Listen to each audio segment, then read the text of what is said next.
sommes à présent en duplex avec Christophe Grosset, responsable des produits de bourse chez Unicredit. Bonjour Christophe. Bonjour. Voilà, j'ai l'impression qu'il ne se passe pas grand-chose sur les marchés. Période de vacances, de Coupe du Monde, les volumes sont un peu moins gros que d'habitude.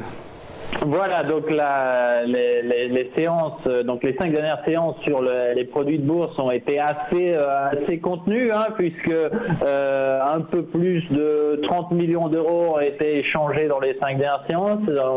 Donc on imagine que nos investisseurs étaient intéressés par d'autres sujets d'actualité que ceux des produits de bourse dans les dernières séances. Donc encore, on en profite pour faire tous nos compliments à l'équipe de France de football. On en arrive donc à des échanges qui depuis le début du mois atteignent donc 133 millions d'euros. On reste sur une tendance qui est tout de même celle qu'on a connue dans les dernières semaines. Donc la tendance est même si les volumes ont été plus atténués dans les dernières séances, reste tout de même de voir les investisseurs se concentrer sur des produits de court terme, donc turbo classique, sans même aller chercher des échéances qui soient très très longues. C'est-à-dire qu'il y a déjà des turbo échéances décembre sur le marché. Cependant, ces produits n'attirent pas encore vraiment l'intérêt des investisseurs qui préfèrent rester positionnés sur des échéances août ou septembre, donc relativement court terme pour saisir des variations de marché donc rapides. En termes de sous-jacent, je dirais que le premier turbo échangé est sur le S&P 500 et puis on retrouve le CAC 40. Donc en termes de volume général sur les turbos, on va retrouver fondamentalement le CAC 40. C'est un petit peu la même situation sur les turbos illimités baisse, donc stratégie d'un peu plus long terme où là on retrouve le CAC et le DAX. On rappelle le DAX est particulièrement un sous-jacent intéressant quand on regarde du trading un peu plus long terme puisqu'il n'a pas cet effet dividende. C'est un indice de rendement absolu. On retrouve tout de même des transactions sur les actions, sur les turbos illimités classiques et sur les varans. Là, le secteur du luxe s'en sort pas mal. Donc L'Oréal, LVMH sont dans le top de la cote, ce qui confirme une tendance qu'on avait vue dans les dernières séances, dans les dernières semaines. Ensuite, on est vraiment sur de l'opportunité. Je crois que c'est vraiment la tendance qu'on devra suivre dans les mois à venir, parce qu'on sent bien le scénario est changé. On le verra sur les chiffres relatifs au marché des professionnels. Le scénario est changé. On est peut-être plus entré dans après avoir une forte concentration sur une période de dispersion, donc aller chercher des pépites. Donc on s'attend à voir dans la top 10, dans la deuxième partie de l'année, des volumes qui vont se concentrer vraiment sur des histoires, sur des stories, donc sur des valeurs et donc sur lesquelles on trouvera fatalement des transactions en produits de bourse, puisque quand les actions bougent, c'est à ce moment-là qu'on va pouvoir utiliser les produits de bourse. Donc le scénario, on l'a dit, volume, donc on rappelle le chiffre, 133 millions d'euros échangés depuis le début du mois, principalement sur des produits sur indice. Donc on sent vraiment un marché qui se calme.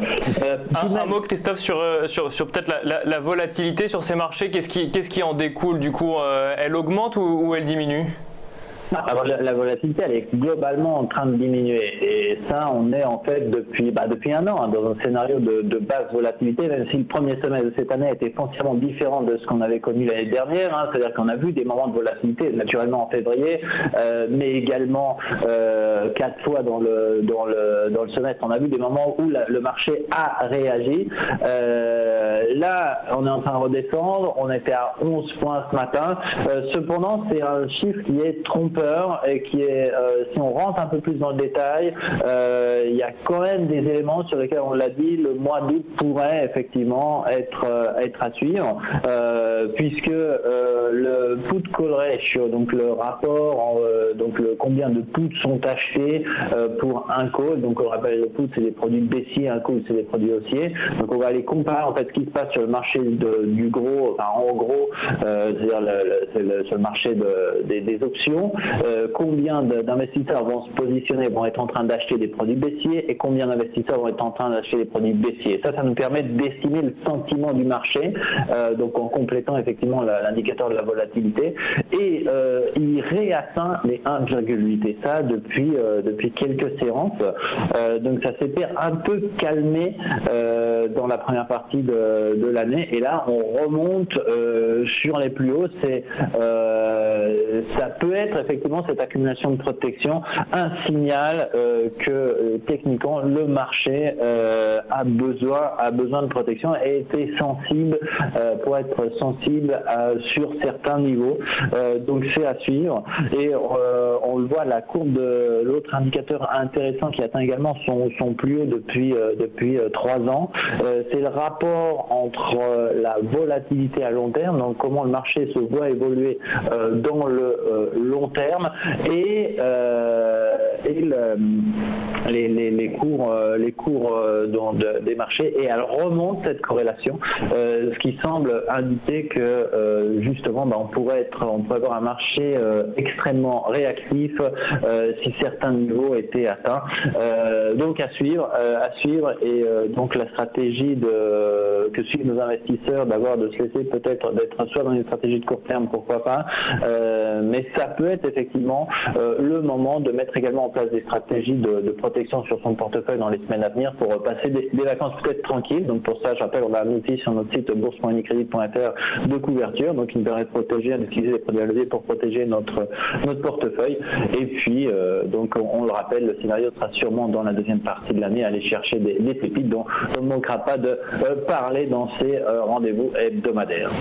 Et alors pour conclure, Christophe, on l'a dit, donc des volumes plus faibles là en juillet. Pour autant, vous nous disiez que les choses pouvaient bouger en août, donc pas de trêve estivale sur les marchés pour vous?